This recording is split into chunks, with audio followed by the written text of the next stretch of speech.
On May 20th, 2025, President Donald Trump held an Oval Office press conference to elaborate on his administration's vision for the Golden Dome Initiative, originally unveiled in an executive order issued on January 27th. Today I'm pleased to announce that we have officially selected an architecture for this state-of-the-art system that will deploy next-generation technologies across the land, sea, and space, including space-based sensors and interceptors. President Trump announced an ambitious timeline for the completion of the initiative, stating that Golden Dome would be fully operational before the end of his term in 2029.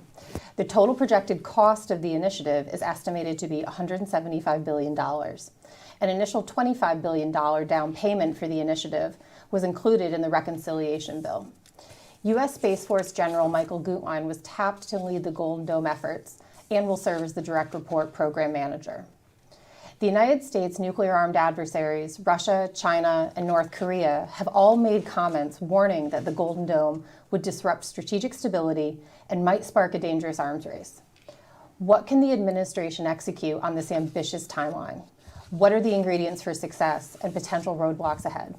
I'm Heather Williams, Director of the Project on Nuclear Issues here at CSIS. And here to unpack these questions, I am joined today by Tom Karako, Director of the Missile Defense Project, and Kari, Bingen, Director of the Aerospace Security Project.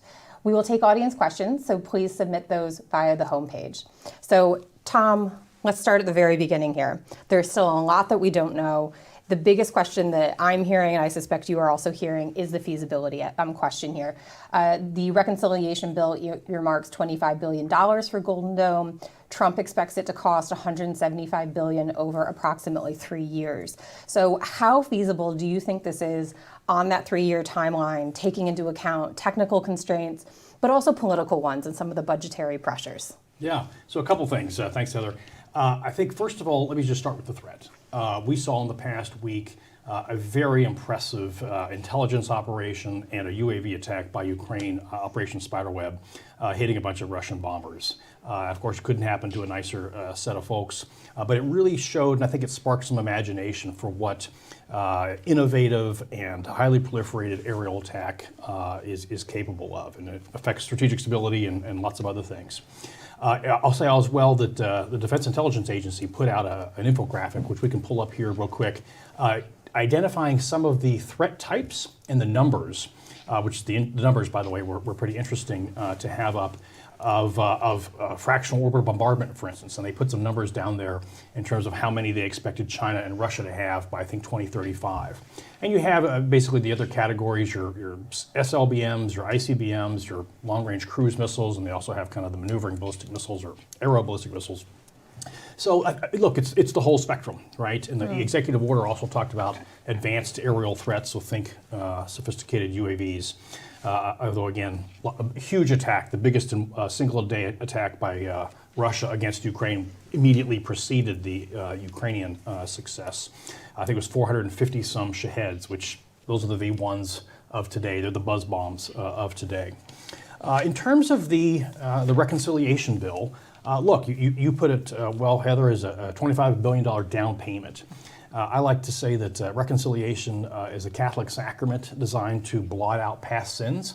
And in this case, that down payment is to blot out the years of inattention to this. We've known these threats are coming. We've known that we needed to do these kinds of things.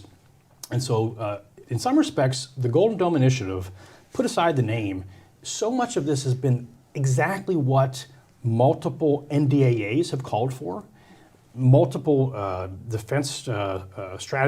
National Defense Strategy Commissions have called for in terms of a high-level, 4-star undersecretary person with substantial authority to go after this and to pull together integration. I mean, in some respects, the dog caught the car here, and now we have to figure out how to execute. And so the question about feasibility and timelines, there will be something, I predict, in 12 months from now. I think there will be something in 3 years. It will not be full operational capability of all the things. The president also said that it will come in phases, but they will probably snap the chalk line in 3 years and have some set of capability to come after that. So that's good. I think it's again long overdue, but I think there's a whole lot of integration efforts and tying things together, which we can get to in just a bit, that actually probably can be done on a faster timeline than folks might expect. I think you also hit on a really important theme. You used the phrase years of inattention, which I think applies across, certainly applies on the nuclear enterprise, but I think for all of our programs, there have been years, if not decades, of inattention. And so I would like us at some point to come back to that conversation about the attention might be there, is the political will there to follow through on a lot of these things? Because I think that's going to be really crucial for this. But Kari, I really wanted to turn to you and get your thoughts on the feasibility side. So same question, but particularly on the space component to all this. Space-based sensors are likely to play a huge role in the Golden Dome architecture. So can you give us an evaluation on the current status of space-based sensors, and how do you think these existing capabilities might integrate with that architecture? Yeah, sure, Heather, thanks, and great to be back here with this fantastic group of colleagues. You mentioned years of inattention. I'd first say, you had both the Congress, both the House and the Senate, and the reconciliation markups, as well as Secretary of Defense Hegseth both say, hey, we're looking to make a generational investment in defense.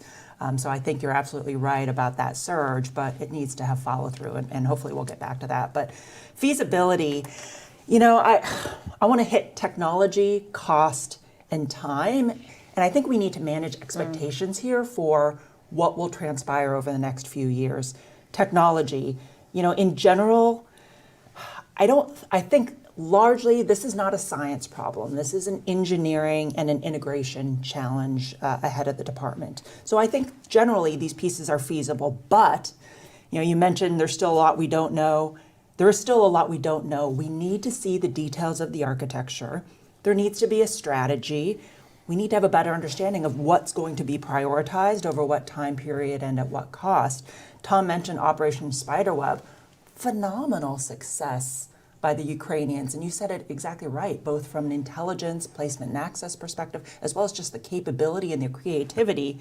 But think about the threat of drones over military bases. We've already seen that happen in the U.S. at Vandenberg Space Force Base, Langley Air Force Base. The solutions to address that challenge in base defense are very different than the technical solutions to protect us against incoming ballistic or cruise missiles. So there will have to be a prioritization discussion. Time, I think 3 years is really ambitious, but I think the leadership, they're gonna have decisions to make, right? So if the objective is fielding more, I'll say, robust homeland defense against like ballistic missiles or general missiles, you're largely going to build on the existing systems that you have. Ground-based mid-course defense in Alaska and California, Aegis. You'll accelerate sensors and radars that are already in the pipeline, some of your next generation kill vehicles. Space, you'll probably look to field or expand upon your space sensor network. I think space-based interceptors, in 3 years' time, you're probably looking at some limited demonstrations, exactly. And I think the key to all of this is going to be integration, which I really want to dive into later. And then just lastly here, I'll say at the outset, cost. It's really hard to assess cost. I'd have a hard time saying $25 billion this year, down payment about right, because again, we don't know the details, we don't know the priorities. $175 billion, I don't know. The $500 billion that we saw at a CBO, I really question that because I don't know what architecture they use to cost that out. So there's just a lot here that we don't know, which makes a lot of these cost numbers hard to evaluate. And if I can just weigh in a little bit on the feasibility thing from the nuclear perspective, my concern, I think we did in our earlier discussion when it was then Iron Dome, and now it's obviously been upgraded. But one of my concerns had been this major investment. That doesn't, that's going to have to come from something. My concern is how are these investments going to be spread out really across all of the strategic forces that we think about. There's a huge bill coming up for nuclear modernization, and you want to talk about years of inattention and kicking the can down the road, and those investments just can't be delayed anymore. And so if you see that huge investment coming along with Golden Dome and the space-based technology that's going to go with it, where is all that money going to come from? And I just hope that that the Golden Dome investments don't come at the expense of something like nuclear modernization. But I think Kari's making a really important point, which is that there are really big decisions and priorities that have to be made. There has to be a strategy behind this. I also just haven't seen that yet. Well, and I think we talked about this maybe last time as with reconciliation.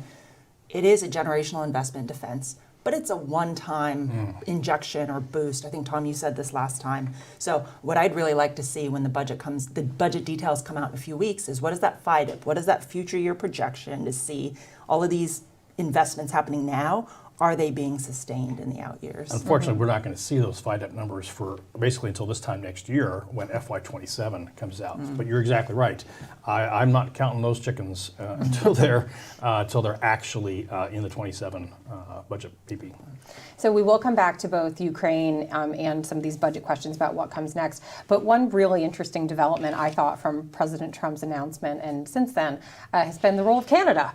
Potentially in Golden Dome, and not just Canada, but some of our other allies and partners. Canada has obviously been the most vocal in responding to President Trump's announcement. Most of the other allies have been a little bit quiet, but the initial announcement about Iron Dome did talk about working with allies and partners. From conversations I was having, that seemed to be really well received as an indication that the administration does want to work with them on things like strategic forces, missile defense, potentially wider deterrence issues.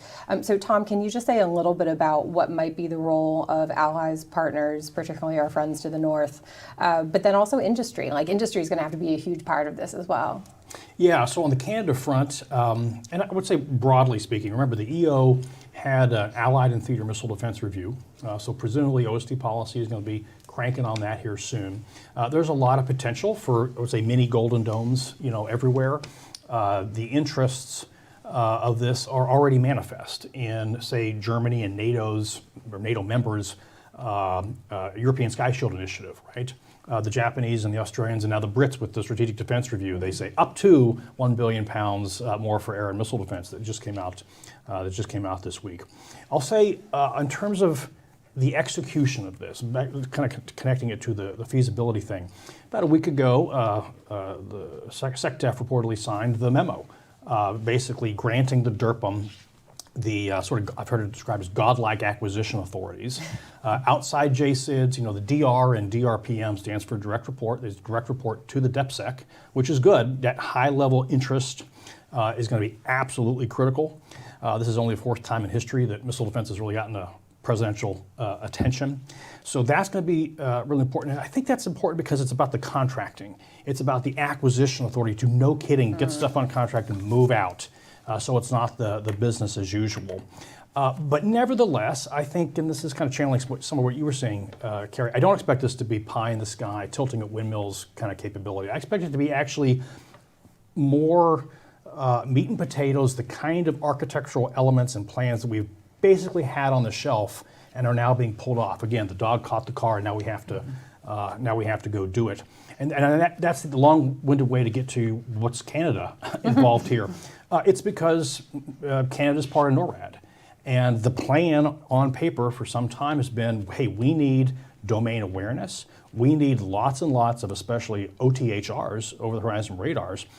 Canada's already announced that they're going to be doing that. We are in the process of doing that. That's what NORAD and NORTHCOM want and need to see those, back to the DIA graphic, to see those cruise missiles coming in from distance so you can actually do something about it. So domain awareness, whether they put something over Ottawa, look, that's up to them in terms of intercept capability, but lots and lots of sensors and the integration, yes, of those sensors into some kind of battle management layer. Mm-hmm. We're not going to reinvent the tons and tons of new systems, the Aegis, the GMD, the THAAD, the Patriot / IBCS. Those are probably going to be the interceptor building blocks, but there's going to need to be a battle management layer over top of all that with lots of lightning bolts of connectivity between all the different inputs. And that's where the software and the tech bro innovation, I predict in the near term, has some potential to deliver results. Yeah, Kari, I know you've been doing a lot of thinking on the integration side of things. Did you want to weigh in on that piece of it as well? I completely agree with Tom. For me, you have all of these building blocks already, and many of them are fielded. The linchpin in Golden Dome is going to be that integration of all of these pieces and organizations. It will be automation as well as, if you think about all these different radars that Tom mentioned, land-based, dozens to hundreds of satellite sensors doing detection of missile launches, tracking those missiles in flight in real-time machine speed. we'll have to figure out how does one satellite who's tracking pass off that track to another satellite, to an interceptor. Which interceptor is optimally placed? Is it a space-based interceptor? Is it a ground-based interceptor to take the shot? How many do you have take the shot? If that misses, do you have another interceptor ready to go to take the next shot? So it's this massive automation optimization problem as well. So it's not just hardware. To Tom's point, it's absolutely software. And I think of this is everything we talk about in DoD right now in innovation. This is an innovation and an integration problem at massive scale, but within a traditional defense ecosystem. So, I'll tell you, I feel for General Guetlein because the headwinds of traditional defense acquisition, requirements, culture. How do you get all of these services? They each have a piece of the pie. How do you get them to work together? How do you get the intelligence community to bring their assets to bear? You're working cross domains. You're working across all these different companies that probably want to own their data rights and whatnot. So how do you get all these folks to play together? So, if you're going to have any chance of success, I'm noodling on a commentary here, and I haven't quite put it together, so I'll run it by you. But, in many respects, you have to empower that program manager. And it's both empowering him to have, be able to use all acquisition authorities that are on the table, OTAs, some of these other software ones, but at the same time, be able to waive those to be able to go fast and deliver. Fail, learn, adapt. That's the only way we're going to get something integrated and fielded in a 3-year window. Yeah, I'll go, yay verily, I'll go even further. I'm old enough to remember the phrase integrated deterrence, which was about whole of governmentism and military, non-military means. I thought that was just from 2 years ago. Yeah, yes, indeed. But the concept is not especially new, but it also called for the non-military side of things. And what am I talking about here? We put out a report on National Homeland Air and Cruise Missile Defense a couple years ago called North America's a Region 2. And we pointed out that there's tons of there's tons of inputs, FAA radars, weather radars.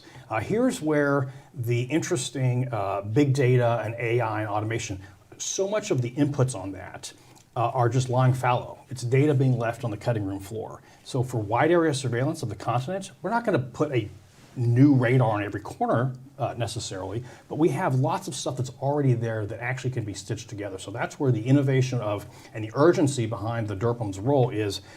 Go listen to what NORAD and Northcom have been saying on this for years, and start there. Start with the AOAs and the plans that have already kind of been thought about. We don't have to do everything from scratch. This is more tractable than I think people might realize. That's a great point too. I'm now channeling my time at the Pentagon, where I was fortunate to have this team called Project Maven within my organization that were really pathfinding on bringing AI into the department to solve hard problems. But what I really liked about what the team did, it was in their approach. It was, we're going to do sprints. They did 6-month sprints. They had a wide set of competitors. So you may start with 8, 12 competitors. You give them 6 months, and then you have a bake-off. Don't just bring me your PowerPoint. Bring me your prototype. We're going to test it, and then the ones that meet that, part of the relay, you go on. And so, I guess space-based interceptors, some of these other kill vehicles, it'll be different, but infusing that same philosophy and approach of sprint, wide competitors that account for both maybe the traditional as well as some of these newer software and tech companies, doing bake-offs and focusing on fielding and output, that I think is going to be the recipe to success. Strategic bake-off. I really like it. The Kari Bingen special. Sticking with the theme of integration and innovation, I did want to come back to Ukraine and have a question for both of you, and then we'll turn to some questions that are coming, some great questions coming in from the chat. And it's the idea of not just integrating on our end hardware, software, but also integrating to address a very diverse range of threats. And if we think about what happened in Ukraine, there's been some reporting on this, that should rate what happened in Ukraine and the drone attacks there on Russian nuclear-capable bombers should raise concerns about the security and vulnerability potentially of U.S. strategic forces as well. If it can happen there, could something similar happen here? And there was a really great quote from the Air Force Chief of Staff that I just want to read out and get your reactions to. He had said, I think the fascinating thing, this was in response to a question about the Ukrainian drone attack. I think the fascinating thing will be to what extent in the future the Golden Dome will integrate not only systems to counter the larger ballistic cruise hypersonic missiles, but also some of these closer in, more effective ones. And so, Tom, maybe I'll start with you and then turn to Kari and what you think we should be our lessons learned from what just happened in Ukraine. What does it mean for U.S. strategic forces? And can Golden Dome protect us against those in the future? Well, first of all, just on the UAV thing, I mean, this is sort of an I told you so moment, and go look at the opening scene of the 2019 movie Angel Has Fallen, where essentially that scenario is depicted. It's probably the best counter or UAS threat kind of visualization, and that's going to happen. And you know what? It is going to come here. It's just a matter of time. All these Chinese shipping ships that are on our coast at any given time, all the shipping containers, no, that is coming, and it's perhaps we're just lucky that it hasn't happened yet. And that's why we're always talking about how counter-UAS is just the next chapter of air defense. It's why counter-UAS was built into the 2022 Missile Defense Review, because it is adjacent. Again, Shaheds are just the V1s, poor man's cruise missile of today. Nevertheless, as important as that is, and Project Replicator 2.0, all good to focus on that. And there's money in the reconciliation bill for that. That's all good. As I understand it, the Golden Dome, as an accounting function, is mostly focused on some higher end threats. Again, as the DIA graphic is, what's the problem they're trying to solve? It's the kind of the cruise missile and up thing, and that's why, at least in the reconciliation, over half of it goes to space. It's really hard to do counter UAS from space, and so I think that the quote there is absolutely correct. That the capabilities-based approach and the technology that's going to be ingested here will have offshoots and spin-offs, just as SDI had tons of technological spin-offs over the years that will be applicable to counter UAS and everything else. Because I worry about an adversary putting little Easter eggs on every ICBM silo. I mean, it gets a little spooky when you start thinking about the potential for these delivery systems affecting our bombers, our subs and pens, and all that kind of stuff. Kari, your thoughts on this? Three thoughts on that. When David is up against Goliath, you have to be imaginative and creative, and I think that's what we saw here with, they'll say the little that you have. So again, I mean, kudos to Ukrainians for pulling this off. Second, channeling my old intelligence days,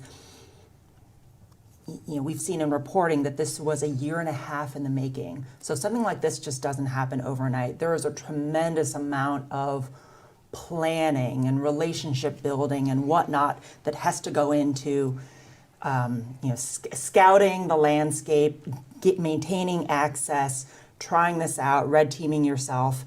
In some respects, this is somewhat, what the Ukrainians have done is somewhat similar to also what the Israelis did with the pagers against Hezbollah. Mm-hmm. And that was also probably years, in the making. And then you have it available at the time and place of your choosing.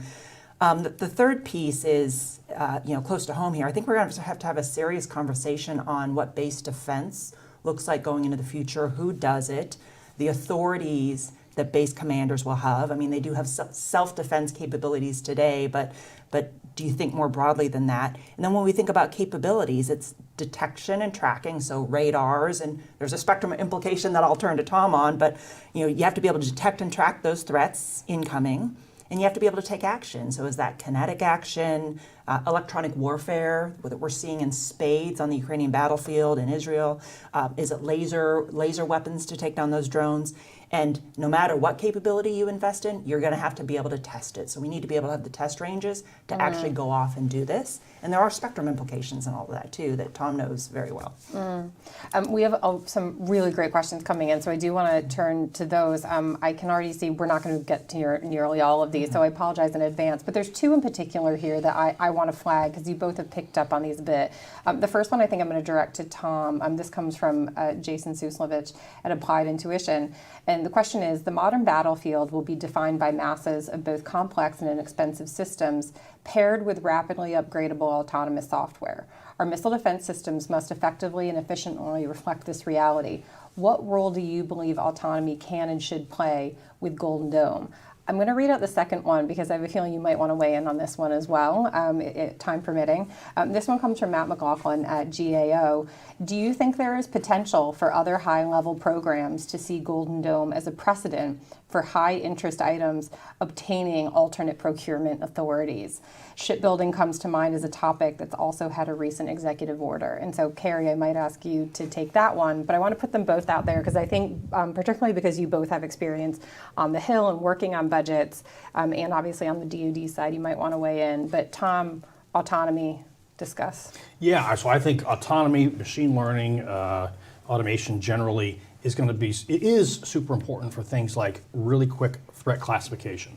When a UAV pops up over the horizon and it's a different configuration than what we've seen and what is in our threat library, we've got to figure that out. Is it friend or foe? That's one thing. Likewise, AI/ML for looking at a threat cloud that may be spread out over miles in space and figuring out what's the good objects and what's the bad objects to go shoot.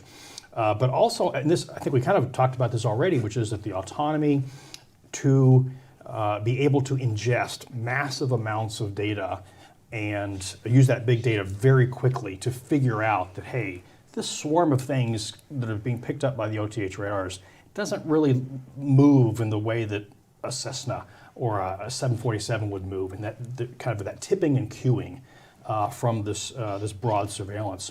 And then I'll just say, in terms of the acquisition authorities, I certainly hope so. You know, the PPB&E Commission report that was from a couple years ago basically said our acquisition system is broken, it can't be fixed. And so over the past several years, we've seen workarounds, this kind of surge of workarounds, OTAs, everybody likes that, but other kinds of things. And again, by putting this out of the traditional acquisition system, it's an acknowledgement that the traditional acquisition system ain't working. Mm-hmm. And that I certainly hope that for shipbuilding and for other things, we'll know that we're serious and that we're acting as if a potential war with China is coming when you see more of these things, whether it be for nuclear, shipbuilding, or what have you. Kari, what do you think, alternate procurement authorities? Well, you know, it's a really great question, and I'm thinking about all of my time on the Hill dealing with this and then being in the department myself. You know, if there's something that is that high of a priority to the secretary, to the administration, they'll pluck it out of the services, they'll pluck it out of individual agencies, and you've seen that throughout time. Missile Defense Agency was created because you didn't have the services focused on missile defense, and it was one of President Bush's top priorities in 2002. Most recently, Deputy Secretary of Defense Kath Hicks, she was the person that quarterbacked the JADC2, the Joint All-Domain Command and Control Initiative, because it was an integration challenge as well, but you're integrating across weapon systems in each of the services, and they're going to focus on their own thing. You're integrating across different agencies, across different domains, land, air, sea, space. The first point of integration in the department, I'm sad to say, is the Deputy Secretary of Defense.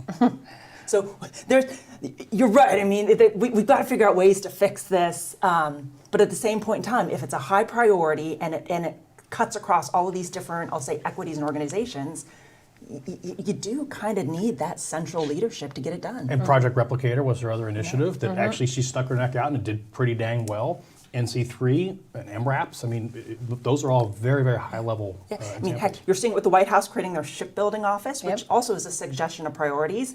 Heather, I'm going to steal your thunder, but I think nuclear modernization could also be one of those things as well. Let's hope. If I can, I actually want to use that to jump to what I think is going to have to be our last question, and it is to bring this all home and put it in the bigger picture. And so a lot of this comes back to your comment about years of inertia, this being a generational investment, and also it really is about meeting the threat. It's about meeting the current environment. And so this question was, it's about, is Golden Dome validating and is it contributing to responding to this new era of strategic competition? How is it responding to that? If I can jump in again on the nuclear and more so the broader deterrent side, I think just at a purely political level, this is a huge signal.